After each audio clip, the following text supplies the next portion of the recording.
Ann Coulter's latest screech, Godless, has reached #1 on the New York Times bestseller list for nonfiction.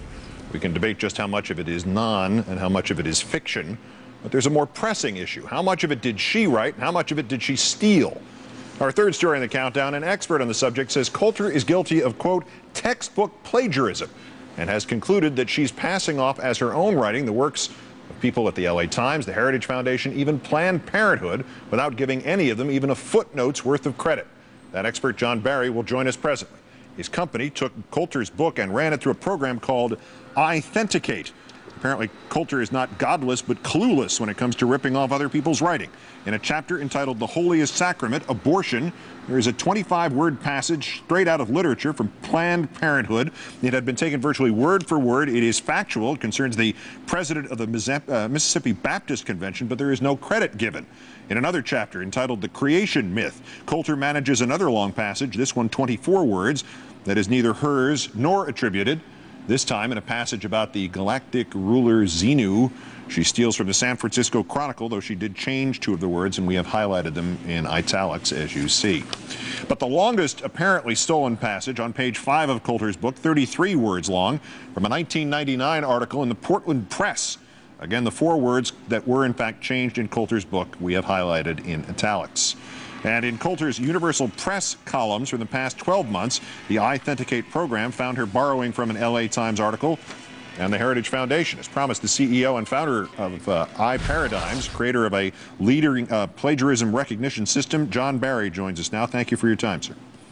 Hey, Keith. How's it going? You have called this textbook plagiarism. Is that because the theft that you have located is virtually word for word, or what's the definition of this?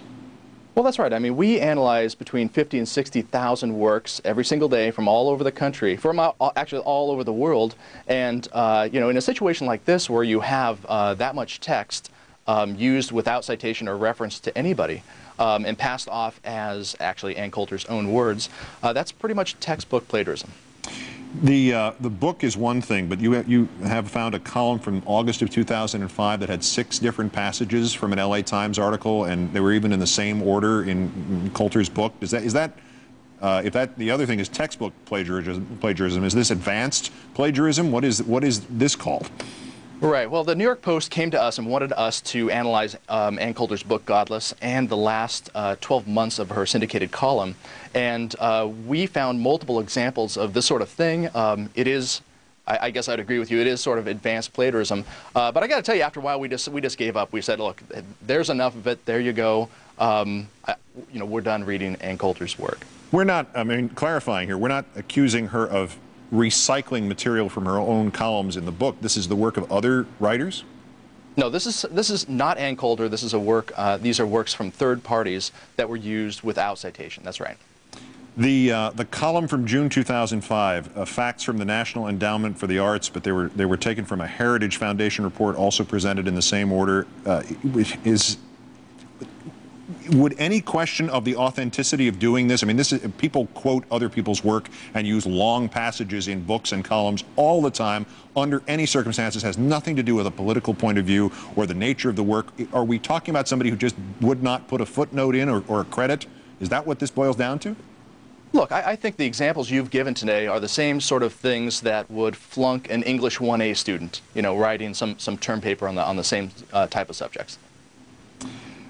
The sloppiness aside, or the failure aside, you also say that you've discovered that when Ms. Coulter did cite sources in her book, the citations were misleading. Explain what that means.